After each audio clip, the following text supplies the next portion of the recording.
जय जगन्नाथ समस्त को दैनिक टीवी ओडिया गोटे नुआ वीडियो को स्वागत। तो देश विदेश आरंभ करी किछि गुरुत्वपूर्ण खबर विषय रे चलंतु नजर पकाई नबा। तेणु आम वीडियो को शेष पर्यंत देखुथांतु। आम वीडियो भल लागिले आम वीडियो गोटे लाइक करी चैनल को सब्सक्राइब कर देबे एवं शेष रे आपण माने कमेंट माध्यम रे जणाइबा को भूलिबेनी आपण माने केउ जिल्ला रु आम वीडियो को देखुछंती। चलंतु नजर पकाई नबा संपूर्ण खबर उपरे। राज्य रे पाणीपाग को नेसला बड़ खबर। राज्य रे कालबैशाखी वर्षा जारी रहिছে। किछि दिन हेबा वर्षा होता बेले मेघुआ पाग जोगु तातीरु मध्य आश्वस्ति मिलुचे। तेबे आगामी 3 दिन जाए प्रबल वर्षा एवं पवनर संभावना थिबारु पाणीपाग विभाग सतर्क मध्य करिছে। राज्यर सबु जिल्ला रे प्राय वर्षा हेबो। बालेश्वर, भद्रक, जाजपुर, केन्द्रापड़ा, कटक, जगतसिंहपुर, मयूरभंज, केन्दुझर, सुंदरगढ़, नवरंगपुर, कोरापुट, कलाहांडी और रायगड़ा जिला को मध्य घड़घड़ी बिजुली सहित वर्षा हेबा नै ऑरेंज वार्निंग जारी करा जायछि। एही समय मध्य पवनर बेग घंटा प्रति 50 ରୁ 60 किलोमीटर पर्यंत बहिबार सूचना मध्य रहउछि। चलो देखिया परवर्ती अपडेट कोन रहिछि। घरे मिलिबो भत्ता राज्य सरकारक बड़ निष्पत्ति। सरकारक बड़ निष्पत्ति प्रबल ग्रीष्म प्रभाव को दृष्टि रखी राज्य सरकार दैछंती जरूरी निर्देश। एणिकी खरारे भत्ता पई आ पंचायत ऑफिस जीवको पड़िबो नाही। वृद्ध एवं असहाय को घरे दियाजिबो भत्ता टंका। राज्य में वर्तमान चालू तीव्र ग्रीष्म प्रभाव को दृष्टि रखी मधुबाबू पेंशन योजना PMBY अधीन भत्ता बंटन प्रक्रिया को नहीं ओडिशा सरकार गुरुत्वपूर्ण निर्देश जारी करिसेंती। सामाजिक सुरक्षा और भिन्नक्षम सशक्तिकरण विभाग प्रमुख सचिव सुरेश कुमार विशिष्टों द्वारा समस्त जिलापाल को यह निर्देश पठाई। चलो देखिए परवर्ती अपडेट कौन रही। श्रमिक मानकर मजूरी वृद्धि। श्रमिक मान खुशी खबर देइछंती मुख्यमंत्री मोहन माझी।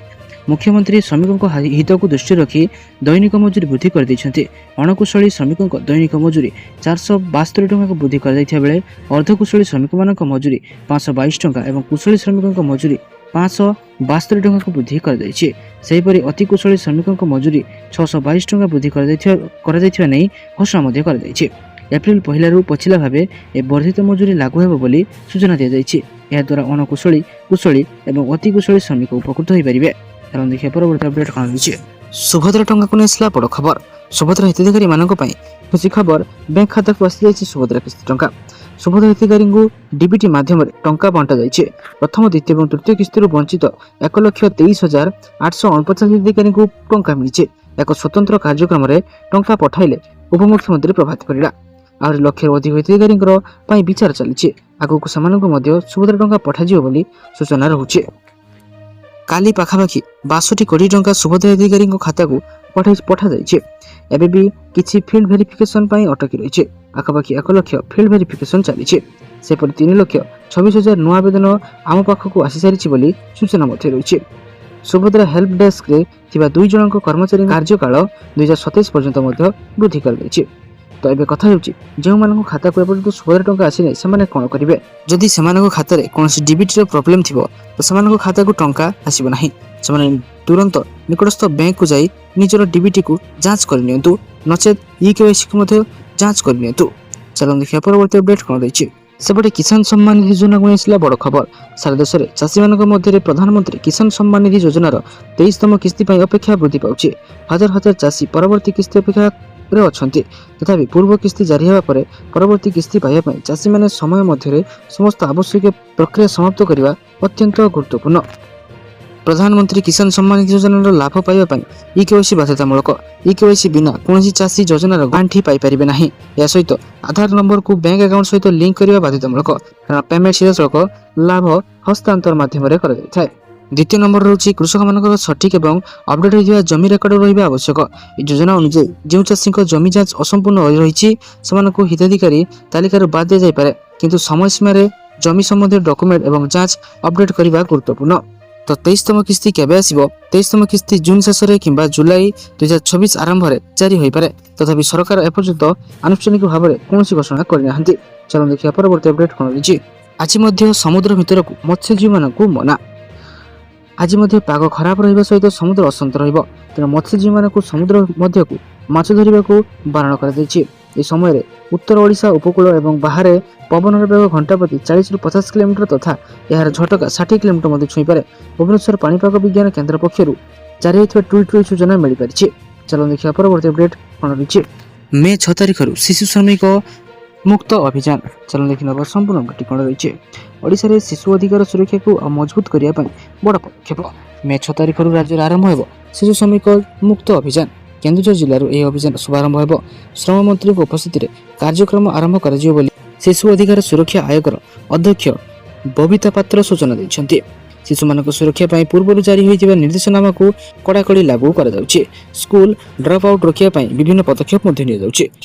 ଚାଲ ଦେଖିବା ପରବର୍ତ୍ତୀ ଅପଡେଟ୍ କ'ଣ ରହିଛି। ମହଙ୍ଗା ହେବ ସ୍ମାର୍ଟଫୋନ୍।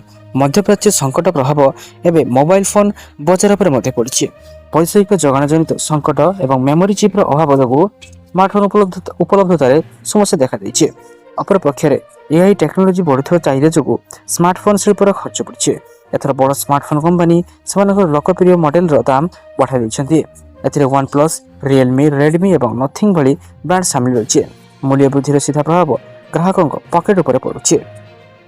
ସୂଚନା ଅନୁଯାୟୀ ବର୍ତ୍ତମାନ ବିଶ୍ୱ ବଜାରରେ DRAM ଏବଂ NAND ଷ୍ଟୋରେଜ ଭଳି ଜରୁରୀ ଉପକରଣର ଅଭାବ ଦେଖିବାକୁ ମିଳୁଥିବାରୁ ଏହିଭଳି ସମସ୍ୟା ସୃଷ୍ଟି ହେଉଛି। ଚାଲ ଦେଖିବା ପରବର୍ତ୍ତୀ ଅପଡେଟ୍ କ'ଣ ରହିଛି। ବଢ଼ିଲା ଡିଏ। ବ୍ୟାଙ୍କ କର୍ମଚାରୀମାନଙ୍କ ପାଇଁ ବଡ଼ ଅପଡେଟ୍।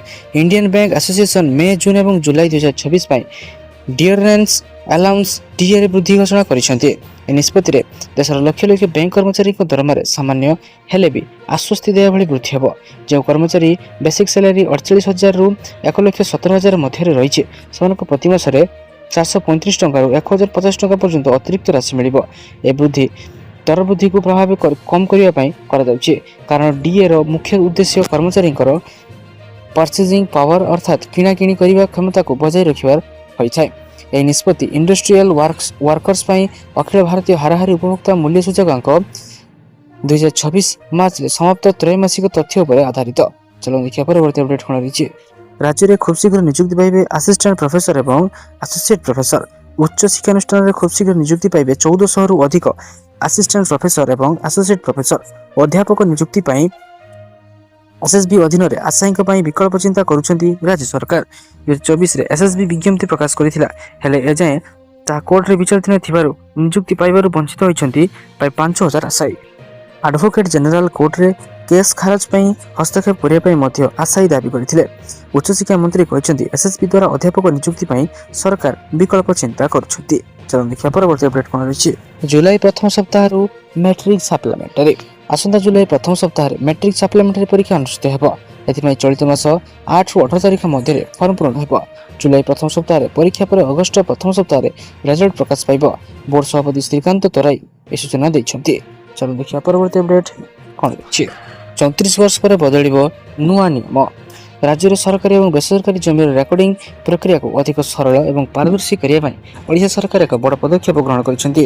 ବର୍ତ୍ତମାନ ଚଳିତ ଷ୍ଟାଣ୍ଡାର୍ଡ ଅପରେଟିଂ ପ୍ରୋସିଜିଅର SOPର ପୁନର୍ବିଚାର ଏବଂ ସଂଶୋଧନ ପାଇଁ ରାଜସ୍ୱ ବିପର୍ଯ୍ୟୟ ପରିଚାଳନା ବିଭାଗ ପକ୍ଷରୁ ଏକ ଉଚ୍ଚସ୍ତରୀୟ କମିଟି ଗଠନ କରାଯାଇଛି।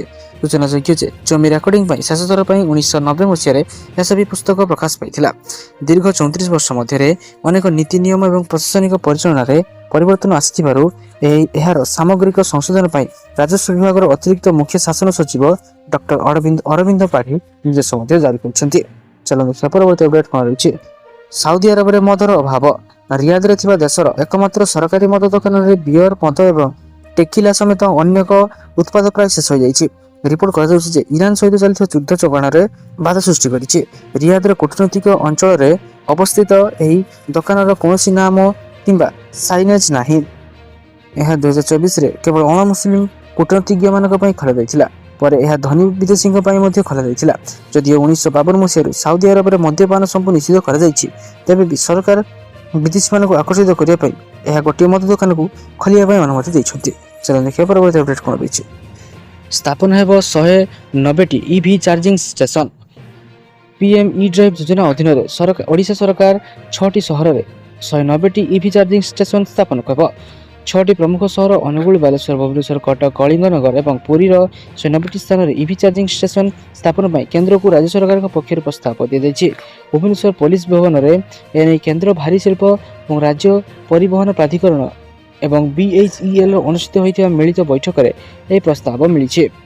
BHEL ଏବଂ ରାଜ୍ୟ ସରକାର ପରିବହନ ପ୍ରାଧିକରଣ ମିଳିତ ଭାବେ ସ୍ଥାନ ବାଛିବେ ଯେଉଁଠି EV ଷ୍ଟେସନ ସ୍ଥାପନ ହେବ। ଜାତୀୟ ରାଜପଥ ଆଞ୍ଚଳିକ ସ୍ଥାନକୁ ଗୁରୁତ୍ୱ ଦିଆଯିବ। ଥରେ ଷ୍ଟେସନ ହୋଇଗଲେ ରାଜ୍ୟ ପରିବହନ ପ୍ରାଧିକରଣ ବିଭାଗ ଷ୍ଟେସନଗୁଡ଼ିକୁ ନିଜେ ପରିଚାଳନା କରିପାରେ କିମ୍ବା ନୋଡାଲ ଅପରେଟରକୁ ହ୍ୟାଣ୍ଡଓଭର ମଧ୍ୟ କରିପାରନ୍ତି। ଏହି ଯୋଜନା ପାଇଁ ମୋଟ 10,900 କୋଟି ଟଙ୍କା ବ୍ୟୟବରାଦ କରାଯାଇଛି। ଚାଲନ୍ତୁ ଦେଖିବା ପରବର୍ତ୍ତୀ ଅପଡେଟ୍ କ'ଣ ରହିଛି। ଆଉ ନଷ୍ଟ ହେବ ନାହିଁ ଡ୍ରେନ୍ ପାଣି, କାମରେ ଲାଗିବ ନର୍ଦ୍ଦମା ଜଳ। ନଳ ନର୍ଦ୍ଦମା ଦୂଷିତ ଜଳକୁ ସଂଶୋଧନ କରାଯାଇ ପୁନଃବ୍ୟବହାର ଯୋଗ୍ୟ କରାଯିବ।